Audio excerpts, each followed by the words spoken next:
Welcome, you sweltering people of the West and East Coast, to Geek Salad's video hangout reviews of the Disney theme parks. From the Geek Salad podcast, I'm Andy. I'm Mike, and from One Little Spice podcast, I'm Juli. And from the Great Wild West is Jonna from Anaheim.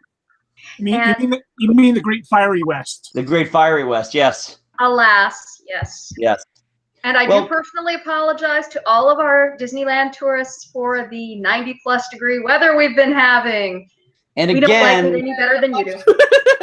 Yeah. It's been much cooler over here on the East Coast. Right, exactly. But none of us have fire raining down upon us, so I guess that's a good thing. Fire tornadoes, coolest thing ever. I actually said, if I were going to go by a natural disaster, fire tornado would be how I'd want to die. Cool. So, yes, today we are talking all about our favorite things from Disneyland, the one that started it all. So, what's that? Well, it's home base. Well, yes, exactly. He actually had an apartment on Main Street in one of the upper shelves of one of the buildings. The And they firehouse. are opening that to the public. Really? Ooh. Yes. Cool. So let's get this show started with our favorite attractions for Disneyland. Mike, let's start with you. Well, my favorite is absolutely Pirates of the Caribbean. Mine too? Yes. Yeah, their version of Pirates is longer. It's got 2 drops instead of just the one, and it is a godsend on a very, very hot Southern California day because it is so cool down there. Now the drop isn't too much for you? No, because it's a gradual one. He's actually very okay with the 2 drops on that one. Yeah. Who'd The have drop, I recall, it's more just like a boat length drop. It's not like a Splash Mountain type drop. It's just It's about That's a pitch black, pretty intense drop in my book. I mean, I enjoy the thrill of that, but yeah, it's about this as opposed to Splash Mountain's this. right. And again, my recollection of this goes back to 1988, which was the last time I was in the park. So yeah, like I said, it's longer. You've got more in the caves, in the treasure caves, the pirate caves. You have a bunch. You have at least, I think, 3 or 4, maybe 5, even 5 extra scenes in that section than you do in Disney World. Because in Disney World, they were actually much more limited with space because they built up the park and then decided to bring in Pirates of the Caribbean. So right. they had to seems like very poor planning on their part. Right. I just remember. It surprised me when I was first at Disney World that they hadn't gone the full meal deal, so to speak. Right. I was just amazed how vast the California Pirates looks, though. I mean, it's essentially it's housed in a warehouse, but it just looks like that black ocean just goes on forever. I love the restaurant. I love going on the boat past the restaurant. We'll get to that. Don't worry. We'll get to that. Sorry, I haven't eaten at the restaurant. I'm just saying, going on the ride, it's cool to see the restaurant. So yeah, it really is an amazing thing. Now, did they also do the Johnny Depp overlay on that? Oh yeah. Oh Okay. yes. Isn't that the one where Johnny Depp used to dress up as Jack Sparrow? Show up. Show up. He did do that. They had to inform everyone who was going in the ride that there was something special happening. They wouldn't tell them what it was, but that if they set so much as a fingertip out of the boat, everybody was getting taken off effective immediately. And yes, Johnny himself did show up on the ride. Wow. And he just dressed up as another Jack and placed himself somewhere in the ride, and He did. That's apparently something he does. Yeah, hey, I've seen him do that at D23 like 3 years ago.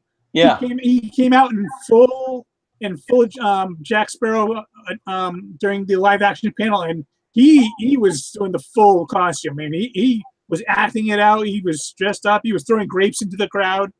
That's awesome. Please, these are the only things that make me money anymore. I'm never gonna wash this grape. Julie, how about you? What's your favorite attraction?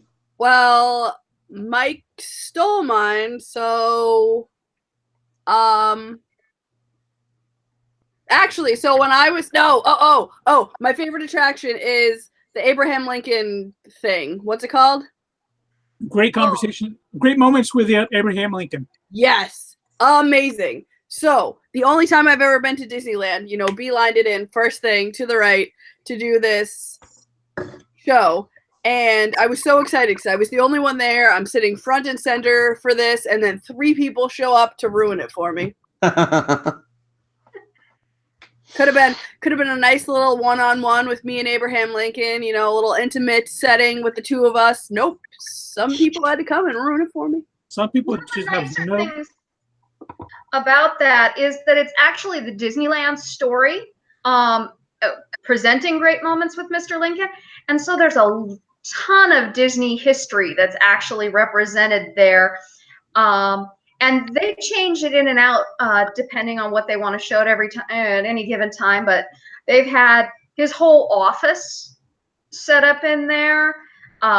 The original books for which we now get the term e-ticket that now has no meaning. But they have the original A through E books. And just so much history and memorabilia. So if you need a quiet time with some nice air conditioning and you're into the Disney history, that's a nice place to go, even if there are more people in there than Julie would like. Yeah. It was literally me and 3 other people sitting 4 rows back that did not disrupt me or interrupt me at all. But I really wanted some alone time with my favorite president. Some people have no respect for privacy. Right.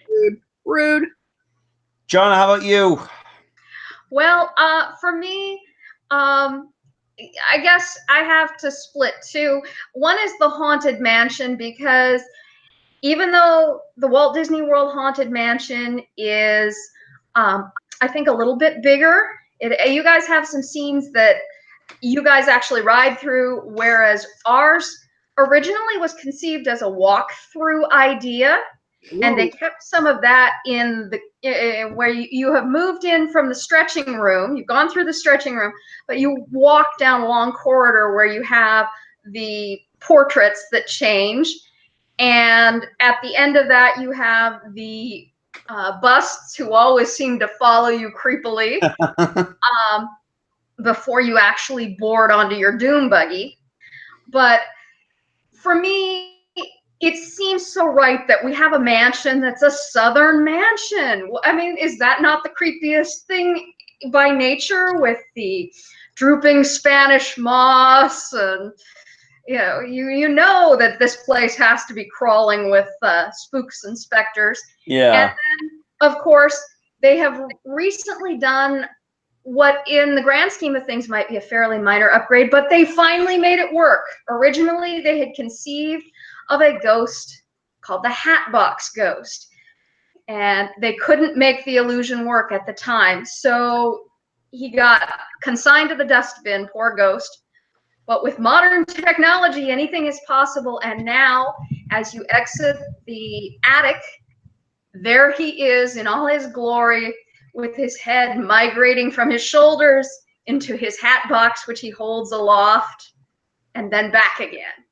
And he's intensely creepy and wonderful, and we love him very much. I've watched a number of videos about the Hatbox Ghost, and I'm intrigued to, at some point or another, come out and see it. Oh my God, I get to see him soon. Yeah. The effect is actually really, really awesome. I was pretty blown away when I first saw it. And my other favorite, I have to say, is uniquely Californian. I love, love, love the Matterhorn bobsleds.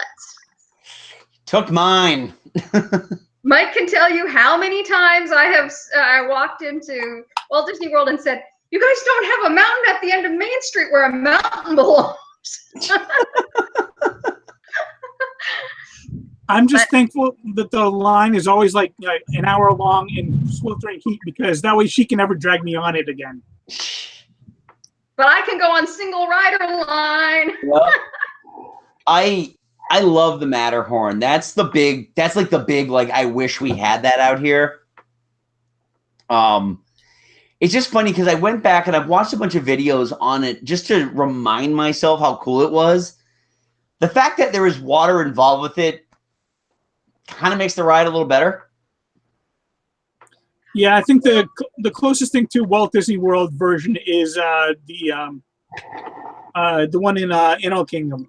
Yeah, Expedition Everest. Yeah. That's what I've heard. It's like their mountain. To it, yeah. Yeah. Yeah, no, I just really, I mean, that's, if we ever go back out west, that's the first ride I'm going on. Well, it will not be quite as you remember, because they have given him a fairly recent upgrade. We had the original Harold, the Abominable Snowman, is now hanging out with in the collection with the Guardians of the Galaxy. Oh. And a brand spanking new audio animatronic Harold is in there. Plus, he gets reflections now in the ice. They've done a lot of upgrading from what, when it was originally conceived, literally was a steel coaster where you could see the steel coaster. Yep. And they started theming it out, and they've kept upgrading him. So, Wow, 30 years has been kind to it, I guess, because I don't know. I'm just my sincerest hope with that is that I just have the same feeling I get going back on that when I went back on Big Thunder Mountain for the first time after like 25 odd years. Well, you'll have to pick your side of the mountain, because it's different ride experience depending on which side you ride. I heard that. I'm looking forward to that. Do it both. The other cool thing too at Disneyland, and as you guys are all aware, like Space Mountain is my favorite ride. But I mean, look at this. Look at this. My case has the Disney World cars, the single file 3-rider cars. I want the side-by-side ones. How can you ride with family members if you're bobsledding it like that? We're already working out the logistics for next year's trip for, okay, who sits behind who? And there's going to be a complete stranger behind me and behind Autumn, because we're going to have to sit behind our kids. Well, at least then when you go on Space Mountain, you won't have to deal with that since it's 2x2. Yes. Again, whenever I go out west. So, all right, let's move on to eateries and food. Julie, I'll start with you. Where's your favorite place to eat at Disneyland? So my favorite doesn't exist anymore because of Star Wars Land, so I can't be too upset. But they had this really awesome family-style barbecue that was like Mickey's Backyard Barbecue or something. I don't know what it was called. But it was incredible. It was sort of like, I want to say like the Hoop-Dee-Doo Review, but without quite the show. Like there was still some dude like walking around playing a banjo, and they got up on stage and they'd sing a couple numbers and stuff, but it was nothing like the ordeal that the Hoop-Dee-Doo Review is. But Gotcha. It was ribs, it was fried chicken, it was corn on the cob, it was macaroni and cheese, it was coleslaw, and I sat at a table all by myself. And unlike Mike's experience where they brought him too much food, they just kept bringing me food, and it was glorious. And they asked me what I wanted more of, and I was like, I really love those chicken wings. Give me some more chicken legs. And I was like, can I have 3 more ribs? And they were like, yeah, sure. And they brought it all out. It was amazing. And it was. I'm just picturing like this big circle of barbecue sauce around your face while you're asking for it too. Oh, it was pretty intense, absolutely. And I was celebrating my birthday when I was out there because it was the end of July. And they came out for me at this, and now this was after I already ordered my dessert. But they came out with a Mickey cupcake, and it was a chocolate cupcake, which is my favorite, so it was awesome, with those signature Mickey sprinkles. And the guy sat down next to me and played me happy birthday in front of everyone, so that was, wonderfully embarrassing. And then I ordered this s'mores dessert, which comes and it like in the picture it looks like it's gonna be like this nice little individual s'more and it's gonna be amazing. No, it was this big in a skillet that they bring out to you like hot, just fresh out of the oven, and it was like graham cracker crust with a layer of like chocolate mushy deliciousness, and then on top was just the toasted marshmallows, and it was ginormous and amazing, and I could not finish it, and I brought it home and even warmed up in the little microwave in my hotel room later that night. It was still amazing. It was just a really awesome birthday meal. And now it's gone and I can never have it again. No. Well, for those, it's surely worth it for Star Wars, though. I can't say what became of her s'mores, but I've got to say, for those who are like Julie and are very into the barbecue, you now have two options that you can go to. The River Belle Terrace is more of the traditional barbecue with barbecue sauce kind of a deal. And you get the very pleasant view of the rivers of America while you're at it. Or if you prefer a more adventure type experience, there is a quick eatery called the Bengal Barbecue, where you can get where everything comes on a skewer. Ooh, fun! And it sounds awesome. And that is in Adventureland. So, and that's not going to go away before I come out there next summer, right? I would highly doubt it. The Bengal Barbecue has been around as long as I have, and probably long before that. Well, the Backyard Barbecue was around for a really long time too. So, no, you said it wasn't, right? You said it's been weird. That was a number of things over the years, actually. But, well, I guess that leaves me with mine. And I have to say that my favorite was one that we went to fairly recently, Mike and I, for the first time. And that we went to go see the Cafe Orleans. If you want the food of New Orleans and you don't want to pay quite the price or you can't get reservations for the Blue Bayou, Cafe Orleans, again, a lovely, lovely view of the rivers of America. You can watch the sailing ship go by. You can watch the paddle steamer go by. And you can eat Monte Cristos that are immense. Mike got one. The pieces were about this big. There were 4 pieces of that. If we'd had any idea, we would have split something. Yeah, it was I just pulled up the menu. It's a 3-cheese Monte Cristo. Ooh. Well, actually, they got a regular Monte Cristo, and a 3-cheese Monte Cristo. I'm not sure which one I had. You had the 3-cheese one, but you can get one with the turkey, ham, and Swiss as well. It's got the cheese one sounds like it's a grilled cheese sandwich. It's got Swiss mozzarella and double creme brie fried in a light batter and served with berry puree dusted with powdered sugar. So it's a like a grilled cheese sandwich, but deep fried. Deep fried, right? And with a like a berry puree dipping sauce, and they give you like 3 huge slices. It was way more than I was expecting. Yeah, I would not have ordered a separate item if I had known that, except, and this is the huge exception, for the pommes frites. Yeah. Everybody is mad about those. French fries, if we're gonna go, but they're tossed in Parmesan, garlic, and parsley, and they're served with a Cajun spice remoulade. And I know there are a lot of people out there who they order extra remoulade because they don't want to share it with their friends. Sounds accurate. Yeah. I honestly, it's funny too. We were talking today about, I read a review of Andy's Lunchbox, because that's how it's going to be called in my book. Thank you.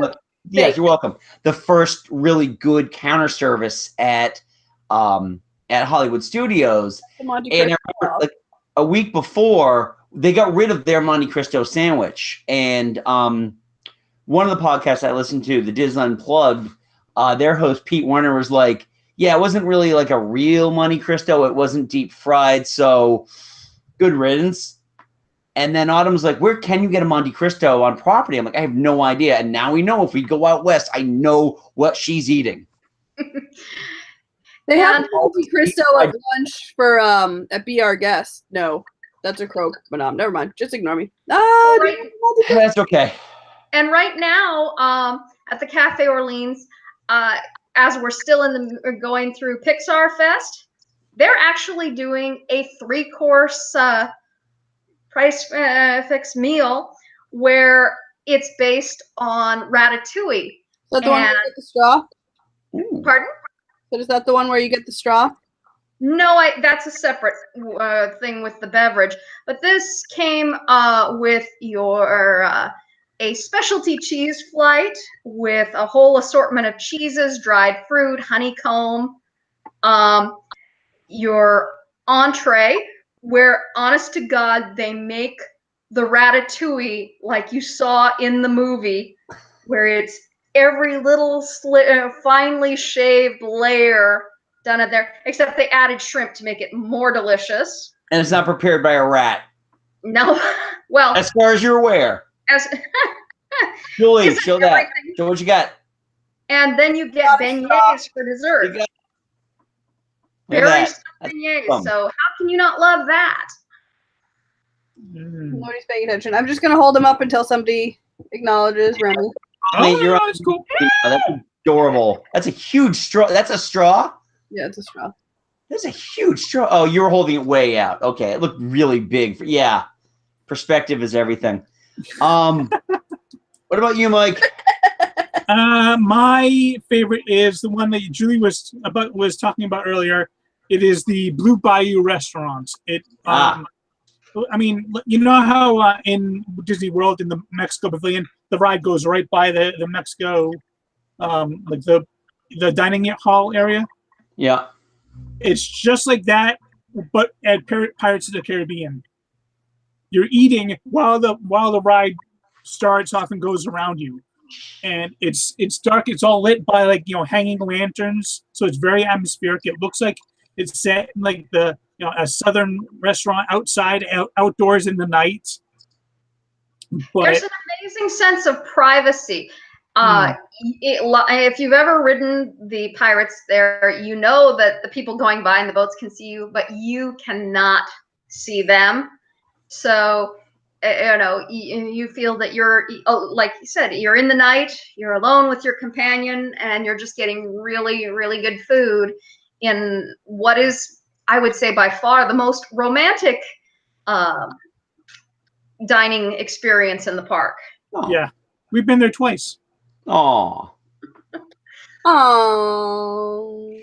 As for myself, again, it's been 30 years, and I know we ate quick service. I know it was like a burger, and so the latest movies out around that time are like The Great Mouse Detective, so it could have been Radigan's Cafe for all I know. I got nothing. So let's wrap our conversation. What's the thing you love the most about the overall Disneyland thing? Jonna, you're the local. You start us off. Well, for me, it is part of it is that it is the park of my childhood. The rest of you have a different experience because you grew up on the other coast. But for me, as far back as I can remember, and it's pretty far back because I have vague memories of a parade for the bicentennial. Wow. Yeah. I think the first time I went to Disneyland, I was 2.5. And I have no memory of that. But fast forward a couple of years, and there we are. And so for me, it's everything. Our castle is not as big as yours, but it's pink, and that warmed my girlish heart, and nostalgia continues to warm it for me. I love the intimacy of the park. It's much smaller, and yet compared to the Magic Kingdom, I don't think it suffers for a lack of attractions or rides. We're just much more compact in how they are assembled in there, which is part of why it was difficult for them to get the land for the Star Wars expansion. and they had to move a lot of things behind the scenes that were on property off to other locations so that they could take that land and grow the park within the confines, because it's quite literally surrounded by hotels and residential. But yeah, I think ultimately it's a mix of all these Disney memories and the intimacy of the park. As you said, it's where it began. It was unlike anything else anybody had ever seen before. There's a video which you can watch. Usually it's part of the Mr. Lincoln Experience, where they literally fast forward through a year of construction where they were building the whole park in this year's time. And you can see the castle just going from what was an orange grove up to the castle that we know today. And nobody had ever attempted anything like that before. So kudos to Walt. Yeah. He created something that was unimaginable at the time, and I'm sure he had no idea how wild it would go. Because who could? But it was an astonishing feat that he created. Nice. Mike, how about you? Yeah. Well, somebody's echoing. Okay, whatever. All right.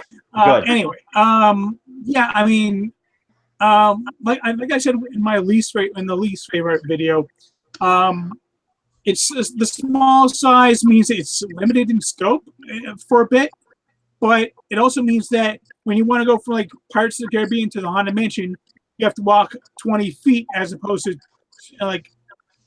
500 feet. So it's, I mean, you pretty much go from ride to ride to ride to ride without all that pesky walking in the middle.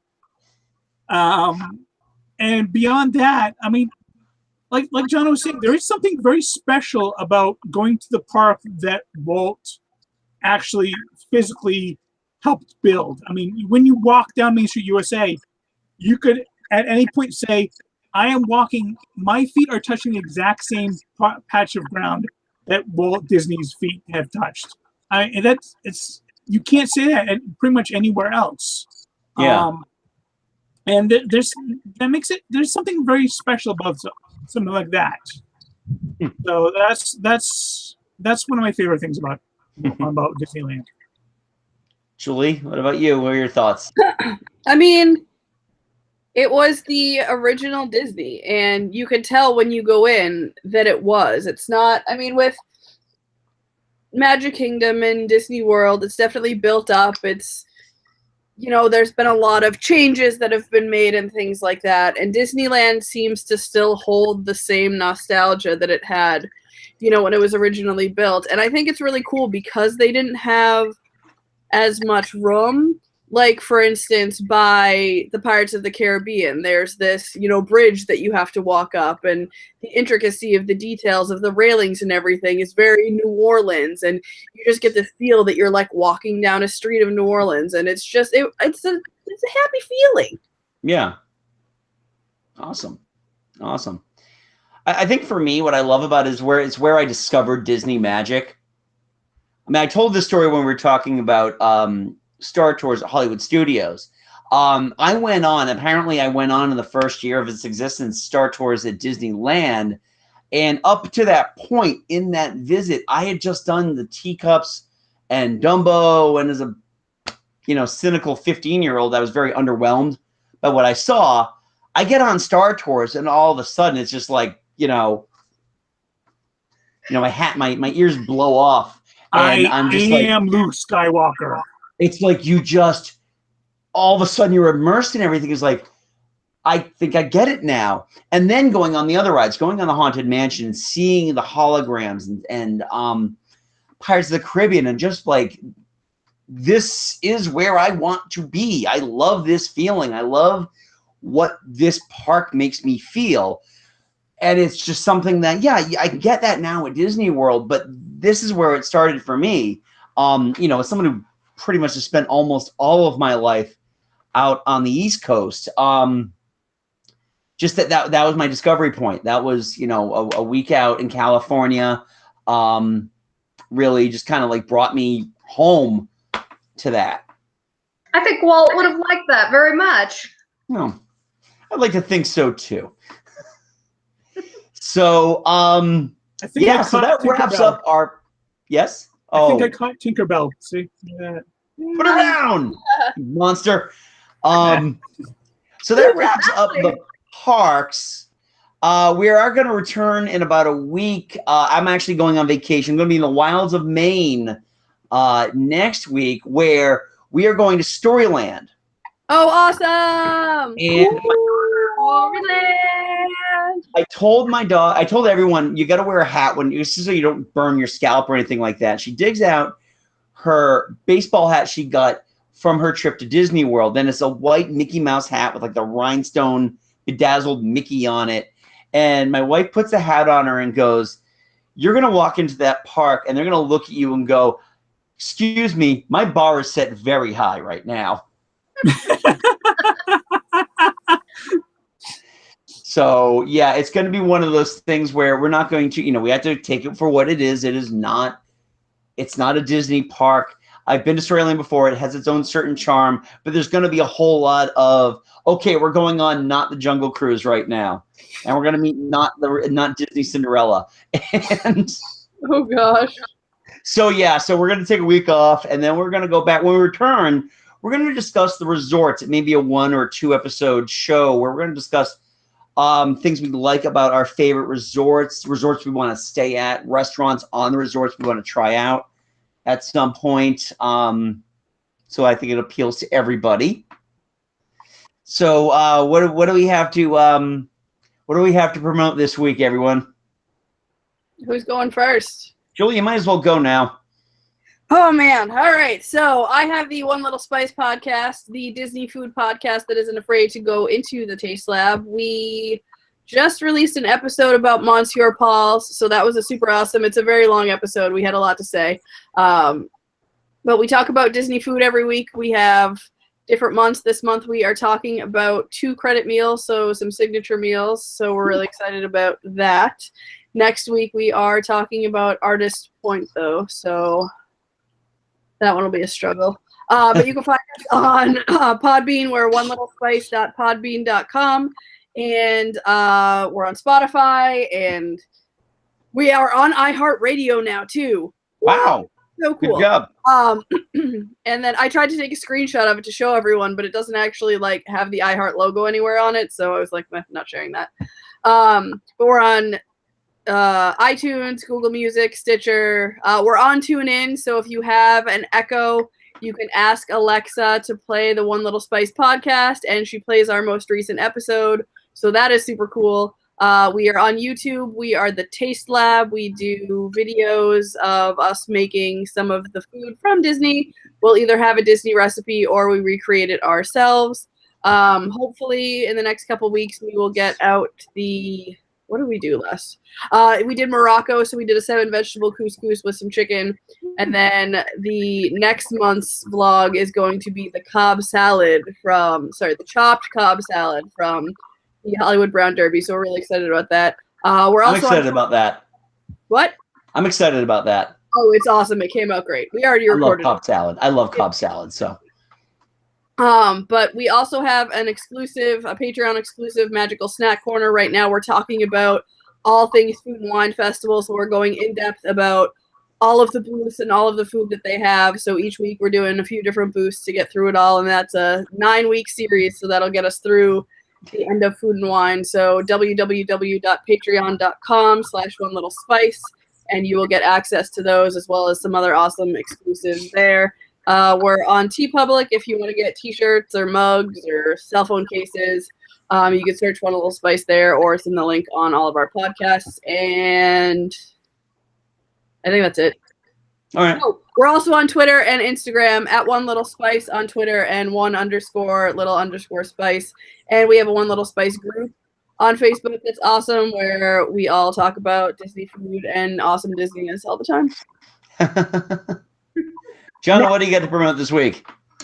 Just Go to the parks, live them, love them, enjoy them, even if it is hotter than the sun.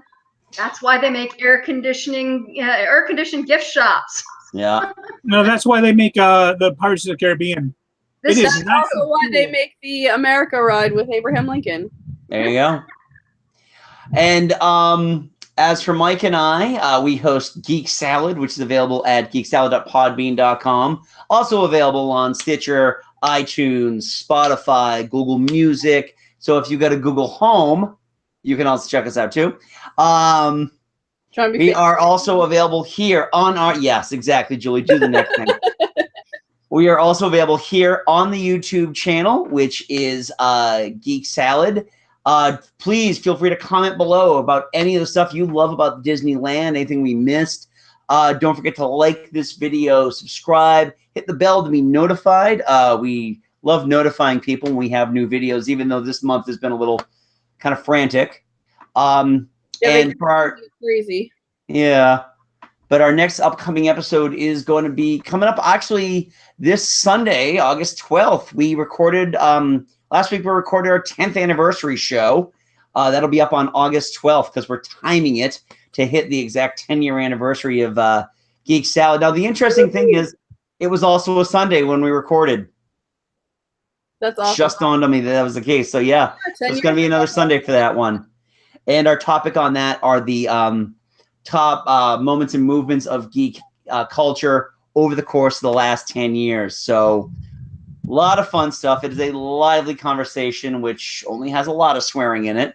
So definitely check us out again at geeksalad.podbean.com. And you get the full archive by just downloading the Podbean app. It's like 10 years worth of shows. So why wouldn't you do that? You've got a lot of binging to do, people. 166? 165 episodes plus extras, special episodes, side salads, and all that fun stuff. Side salads, that's so cute. We thought of that a long time ago as a backup for a scuttled episode. So. Oh. And it's stuck. Yeah, we were stuck. We needed to do something. So anyway, we'll see you in a few weeks for our resorts episode. And until next time, I'm Andy. I'm Mike. I'm Julie.